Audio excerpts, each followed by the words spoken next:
आज हमारे पास है MG की विंडसर ईवी। ये है चाबी, लॉक, अनलॉक और बूट रिलीज़ का बटन। और ये है सामने से कुछ इसका फेस। अनलॉक करने पे DRLs ऑन हो जाती हैं। ये MG का लोगो है जो कि ग्लो कर रहा है। ऊपर आपको कनेक्टेड DRL मिलते हैं और सेंटर में सामने ये गोल जो आप देख रही हैं इसका 360 डिग्री कैमरा। और साथ में ये हैं इसके LED हेडलाइट्स। लॉक अनलॉक करने पे लाइट्स ग्लो करते हैं। और ऊपर जो DRL है ये इंडिकेटर का पार्ट प्ले करते हैं। बात करें वाइपर्स की तो डुअल ब्लेड वाले अच्छी क्वालिटी के वाइपर्स दिए हुए हैं गाड़ी के अंदर। बाकी फ्रंट प्रोफाइल को अगर हम वाइड एंगल में देखते हैं तो फ्रंट प्रोफाइल ओकेश है, थोड़ा सा फ्यूचरिस्टिक डिज़ाइन है। ये लाइट्स ग्लो करती हैं लॉक अनलॉक करने पे। मैं बटन से लाइट्स को ब्लिंक करके आपको दिखा रहा हूँ। और अब इसके बोनट को ओपन करके मैं दिखाता हूँ एक ईवी के बोनट में होता क्या है। तो बोनट ओपन करते हैं तो कोई भी हमें शॉक्स नहीं दिए हुए हैं लिफ्ट करने के लिए, नॉर्मल रेगुलर वे है। ये है इसका ब्रेक ऑयल का फ्लूइड, ये इसका कूलेंट है, ये इसकी मोटर लगी हुई है, यहाँ इंजन नहीं होता है। ये साथ में नॉर्मल बैटरी और ये है वॉशर फ्लूइड का टैंक। तो बोनट कुछ खास नहीं है, छोटा सा बोनट है, क्यूट सा लिटिल सा और काफ़ी अच्छी बिल्ड। अब हम इसके साइड प्रोफाइल में देखते हैं तो साइड में बहुत क्लीन सिंपल सा डिज़ाइन है। बैक साइड से लिटिल बॉक्सी सा फील होता है। 5 स्पोक के क्रोम डायमंड कट वाले अलॉय दिए हुए हैं। गुडियर के टायर हैं। टायर प्रोफाइल की बात करें 215 55 R18 के टायर हैं। टायर का डिज़ाइन, अलॉय का डिज़ाइन ओके है, कुछ ज़्यादा अच्छा नहीं लगा मुझे। EV प्रो जो आता है उसका डिज़ाइन काफ़ी अच्छा है। फ्लश फिटिंग वाले डोर हैंडल्स हैं। रियर में अगर हम बात करते हैं तो इसके अंदर कोई वाइपर वॉशर नहीं आता है, जो कि बहुत एक ऑड चीज़ लगी मुझे। ये इसका रियर कैमरा है। इलेक्ट्रॉनिक बूट नहीं आता है, नॉर्मल बटन से ओपन करते हैं, कोई इलेक्ट्रॉनिक फंक्शन नहीं दिया है बूट के लिए। बूट स्पेस काफ़ी अच्छा है। बाहर से गाड़ी इतनी बड़ी लगती नहीं, इतना बड़ा बूट स्पेस इसके अंदर दिया हुआ है। और नीचे देखते हैं तो स्पेयर टायर की जगह नहीं है, यहाँ पे आप बूट ही बना सकते हैं, सामान ही रख सकते हैं, टायर नहीं आएगा। तो स्पेयर टायर अब इसमें नहीं मिलता है आपको। ओवरऑल बूट स्पेस ठीक है, लेकिन कोई पार्सल शेल्फ नहीं मिलता हमें इसके साथ में। तो ये है इसका कुछ बैक से प्रोफाइल। बैक से भी थोड़ी फ्यूचरिस्टिक ज़्यादा है। कनेक्टेड टेल लाइट जो आजकल इन ट्रेंड चल रही हैं वही दी हुई। इसके इंटीरियर में चलते हैं। इसके रियर डोर पे जो आप एक गोल्डन स्ट्रिप देख रहे हैं, ये हैंडल ओपन करने के लिए भी है और डोर को पकड़ के खोलने के लिए भी है। सेंटर में इसमें एक स्पीकर दिया हुआ है। और पीछे का अगर हम लेग रूम की बात करें तो काफ़ी शानदार लेग रूम है। 3 हेडरेस्ट दिए हुए हैं, सेंटर में आर्मरेस्ट भी दिया हुआ है। और फ्लोर जो है इसका बिल्कुल फ्लैट है, कोई भी यहाँ पे ट्रांसमिशन हम्प नहीं है क्योंकि इलेक्ट्रॉनिक कार है। तो ये काफ़ी सही है, लेग रूम के मामले में सही हो जाता है ऐसे। और अगर इसके हम फ्रंट डोर को ओपन करते हैं तो यहाँ पे पावर विंडो के कंट्रोल्स हैं। डोर को खोलने का हैंडल दिया हुआ है, नीचे कभी होल है। स्टेयरिंग जो है इसका वो काफ़ी शानदार सा है, नीचे से फ्लैट बॉटम है। डोर ब्लैक कलर का प्लास्टिक है। सीट्स लेदर हैं, इलेक्ट्रॉनिकली एडजस्टेबल ड्राइवर सीट हैं। क्विल्टिंग दी हुई है सीट में, सीट्स काफ़ी कंफर्टेबल हैं। और अगर हम इसके इंटीरियर में एंटर करते हैं तो फर्स्ट ऑफ ऑल आप नोटिस करोगे यहाँ कोई पुश स्टार्ट बटन नहीं है। आप ब्रेक पेडल को प्रेस करो और गाड़ी को ड्राइव में डालो and it's good to go. बाकी इसमें बहुत कम बटन्स का यूज़ किया हुआ है। सामने जो आप छोटा स्क्रीन देख रही है इसका इंस्ट्रूमेंट क्लस्टर है। ये लेफ्ट साइड में इसका गियर लीवर है, पार्क रिवर्स न्यूट्रल ड्राइव का। राइट साइड में वाइपर के और इंडिकेटर के कंट्रोल हैं। यहाँ पे कोई भी हेडलाइट का स्विच या कुछ नहीं, नीचे पार्किंग ब्रेक दिया हुआ है। साथ में ये एक इसका इंजन बैटरी कट करने का स्विच है और ये इसका OBD पोर्ट के लिए है। साथ में इधर एक छोटा सा क्यूट सा कभी होल है, ग्लास होल्डर समझ लो आप इसको। इसका मेन जो सब फंक्शनैलिटी है वो इस डिस्प्ले से चलती है, जो सेंटर स्क्रीन है। इसके नीचे यहाँ पे AC के कंट्रोल दिए हुए हैं, ऑटोमेटिक AC है। सेंटर में यहाँ पे 3 कप होल्डर्स हैं, नीचे एक कंपार्टमेंट अलग से दिया हुआ है।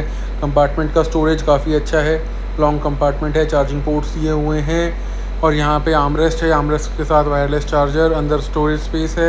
एक कप होल्डर हमें पैसेंजर साइड भी दिया हुआ है। ओवरऑल प्लास्टिक की फिट एंड फिनिश ओके है, क्वालिटी भी नॉर्मल है, कोई ज़्यादा टॉप नॉच नहीं बोल सकते हम इसको।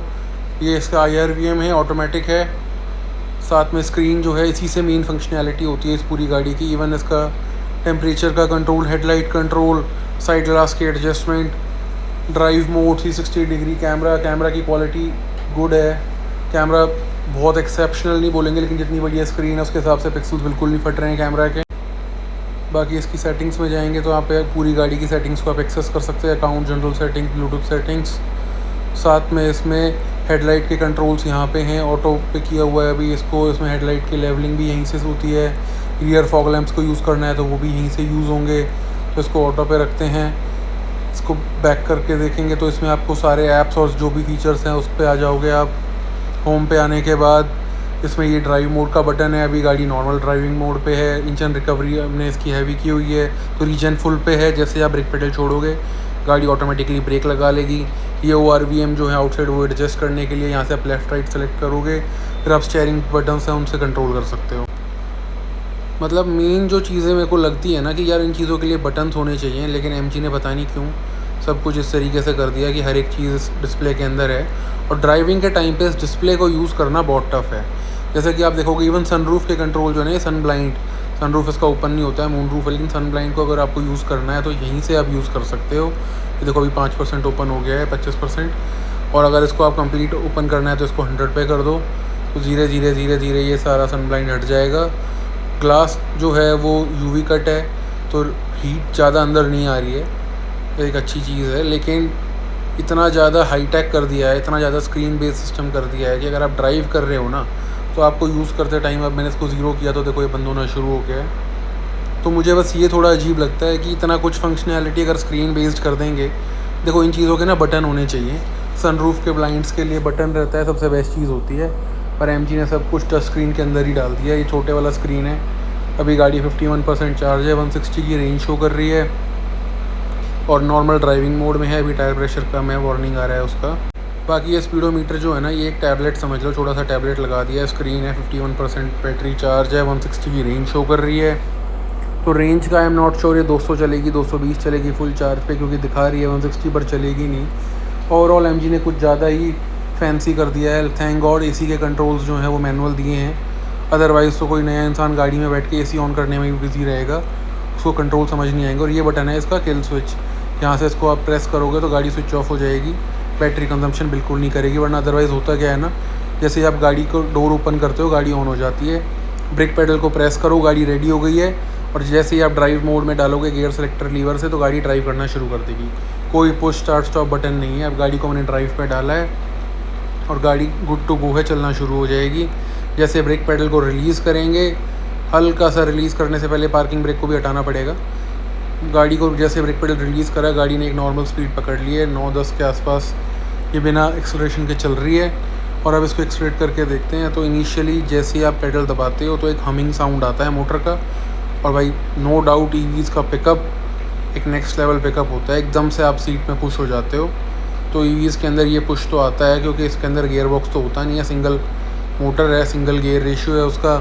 अब जैसे ही पेडल देते हो इट स्टार्ट्स ड्राइविंग, तो ठीक है। लेकिन मेरे को पर्सनली जो फील हो रहा है ना, ये गाड़ी देखा जाए इसमें स्पेस वाइज और उन चीज़ों में, तो गाड़ी नो डाउट बहुत अच्छी है।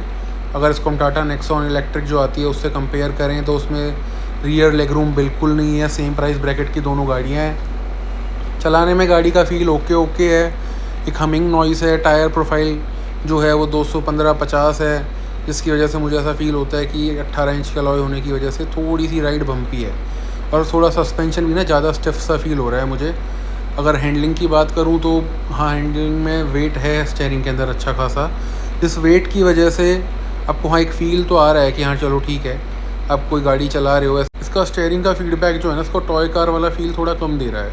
अदरवाइज़ जैसी ये गाड़ी बाहर से दिख रही है ना, ये मुझे ऐसा लग रहा था जैसे टॉय कार की तरह चलेगी, बट ऐसा नहीं है। स्टीयरिंग में अच्छा खासा वेट है। और एक चीज़ मैंने नोटिस की है, जब इसका हमने एनर्जी रिकवरी मोड हैवी पे किया हुआ है, तो जैसे ही मैं ब्रेक पेडल को रिलीज़ करता हूँ ना, तो गाड़ी मतलब अपने आप स्टॉप पे आ जाती है। इवन स्पीड ब्रेकर्स पे भी मैंने गाड़ी को अभी निकाला है, तो उस टाइम पे थोड़ा सा बाउंस मुझे रियर सीट में फ़ील हुआ है, जैसे कि एकदम से उछलता है पीछे से ना इंसान। वो चीज़, इसकी बम्पी राइड क्वालिटी मेरे को थोड़ी अजीब लग रही है। इस प्राइस पॉइंट पे जितना गाड़ी में वेट है, गाड़ी का सस्पेंशन बहुत स्टिफ है। इतना स्टिफ सस्पेंशन होना नहीं चाहिए, क्योंकि ये सिटी में चलने वाली गाड़ी है, और सिटी में छोटे छोटे गड्ढों में जब ये गाड़ियाँ चलेगी तो पीछे वाले पैसेंजर्स बहुत अनईज़ी फील करेंगे, एकदम से उछल के जाएंगे, जिसकी वजह से ये उन लोगों को ऐसा फील होगा कि सही नहीं है। अब फिर से मैं एक्सीलरेटर पेडल को रिलीज़ करूँगा तो ये अपने आप ब्रेक लेना शुरू कर देती है, और रीजन रिकवरी मोड की जो बैटरी सेविंग है वो शुरू हो जाती है। अब देखो गाड़ी अपने आप आ गई, सिंगल पेडल में इसको चला रहा हूँ, मैं ब्रेक पेडल को प्रेस ही नहीं कर रहा हूँ, तो वो ठीक है ओवरऑल। हाँ, पंच है नो डाउट। जैसे एक्सीलरेटर को दबाया देखो 80 पहुँच गई है सेकंड्स में, और 110 तक भी बहुत इजीली पुश हो जाती है। मतलब ऐसा फील ही नहीं होता आपको कि आप एक छोटी हैचबैक टाइप गाड़ी चला रहे हो, मतलब पुश तो है। EVs में ये चीज़ सबसे अच्छी मेरे को यही लगती है कि इंस्टेंट पिकअप मिलता है आपको, इंस्टेंट पावर। अब पेडल को प्रेस करो एंड गुड टू गो। गाड़ी एकदम रॉकेट की तरह उठती है, मतलब इसमें कोई लैग नहीं है, कोई कुछ नहीं है। जैसे नॉर्मल डीजल गाड़ी में टर्बो लैग फील होता है, कुछ होता है, वो वाला पार्ट रहा ही नहीं। बहुत शानदार एक्सेलरेशन है। मेरे को ईवीज़ का सबसे अच्छा पार्ट यही लगता है। बाकी ईवीज़ का जो रेंज एंजाइटी वाला पार्ट है ना, ये मेरे को समझ नहीं आता। ये पता नहीं कब जाएगा मेरे अंदर से, क्योंकि ऐसा फील होता है पता नहीं यार, ज़्यादा पेडल दबा देंगे रेंज कम हो जाएगी अचानक से, और होता भी आप एकदम से एक्सेलरेट करना शुरू कर दो 1-2% बैटरी एकदम से गिर जाती है। ये पता नहीं ऐसा क्यों होता है। लेकिन ओवरऑल ठीक है यार, ईवीज़ जो है ना, ये फ्यूल एफिशिएंसी को देखते हुए इनको ना सेविंग के लिए बनाया गया है। अगर आप इनको घर पे चार्ज करते हो तो 1 रुपी 1.25 रुपी पर किलोमीटर की रेशियो से चलती हैं, और उस चीज़ को देखते हुए जिसकी रनिंग ज़्यादा है वो ठीक है। अब मैंने फिर से एक्सीलरेटर पेडल को छोड़ दिया है। जैसे ही मैं छोड़ता हूँ देखो गाड़ी अपने आप ऑटोमेटिकली स्पीड डाउन कर देती है। तो ये बहुत सही चीज़ है। आप लोकल सिटी ट्रैफिक में सिंगल पेडल ड्राइव कर सकते हो, आपको बार बार ब्रेक पेडल्स को प्रेस नहीं करना। और जिसकी वजह से होता क्या है ना, आपके ब्रेक पेडल की लाइफ बहुत इंप्रूव हो जाती है। मतलब मैंने ऐसा भी सुना है कि ईवीज़ के ब्रेक पेडल लाख किलोमीटर चल जाते हैं, और लोगों ने बिल्कुल भी ऐसा फील नहीं होता कि पेडल में बाइट कम हो गया है, कुछ और है। Local bumper to bumper traffic में आप सिंगल पेडल ड्राइव करते हो, और वो एक ईज़ और एक कंफर्ट और ज़्यादा फील होता है आपको, क्योंकि आपको बार बार पैर को कुछ करना ही नहीं है, बस आपको ब्रेक लगाने, अपना एक्सीलरेटर पेडल से पैर हटाओ, गाड़ी अपने आप रुक जाती है। तो ये काफ़ी सही चीज़ है वैसे देखा जाए तो। लेकिन क्या होता है, जैसे हमारे घर में बड़े लोग हैं ना, उनको थोड़ा ऑकवर्ड फील होता है कि ये क्यों अपने आप ब्रेक ले रही है, क्योंकि accelerator pedal normal petrol diesel गाड़ी में छोड़ने के बाद ग्रेजुअली स्पीड डिक्रीज़ होती है, और वही चीज़ उनके साथ इसको चलाने में है कि पेडल एकदम से दबाते तो एकदम इंस्टेंट पुश ये देती है। अब इसको ना एक बार मैं भगा के देखना चाहता हूँ, उससे पहले मैं एक बार यू टर्न लेकर देखता हूँ उसका टर्निंग रेडियस कितना है। मुझे पर्सनली ये लगता है कि ईवीज़ में टर्निंग रेडियस थोड़ा ज़्यादा होता है, या पता नहीं, मैंने ऐसा सुना है लोगों से। इसको मैंने रोड के कोने पे पार्क किया है, पूरा स्टीयरिंग घुमा दिया है, और देखते हैं सिंगल टाइम में टर्न होती है नहीं होती है। भाई ये तो टर्न हो गई, इसका टर्निंग रेडियस तो ठीक है यार, सिटी के हिसाब से ओके है। वरना 2 बार 3 बार आपको रिवर्स करके अगर टर्न करना पड़े, दैट मीन्स वो भी एक कम्बरसम होता है ट्रैफिक के अंदर। आप यू टर्न ले रहे हो, कुछ ले रहे हो, और भाई इसको जो चलाने का मज़ा है ना, मतलब आप बस पेडल दबाओ और आप चलते चलो, इंस्टेंट पुश जो मिलता है ना, वो फील ही अलग है। लेकिन देखो जैसे रोड एंडुलेशंस हैं तो राइड बहुत बाउंसी है भाई, मतलब लिटरली मैं ये फील कर सकता हूँ। मैंने और बहुत गाड़ियाँ चलाई हैं, लेकिन जिस प्राइस पॉइंट पे ये गाड़ी है, 16-17 लाख रुपए की ये गाड़ी आ रही है, और जितना इसमें ईवी होने की वजह से वेट है, ये बहुत बाउंसी है यार। इतनी बाउंसी राइड क्वालिटी मुझे समझ नहीं आ रही ये क्यों है। ये टायर्स जो हैं इनकी प्रोफाइल बहुत कम लगती है। एक तो मुझे कोई भी गड्ढा आता है ना हल्का सा भी, तो बहुत ज़ोर से जटर फील होता है, जो कि नहीं होना। MG अगर इसकी राइड क्वालिटी थोड़ी इम्प्रूव कर देना तो भाई एक सिटी में बहुत शानदार प्रोडक्ट है। जितना स्पेस, जितना लेग रूम ये गाड़ी ऑफ़र कर रही है, इतना कोई ऑफ़र नहीं कर रहा है। तो इसको देखा जाए ओवरऑल तो बहुत सही प्रोडक्ट बनाया हुआ है।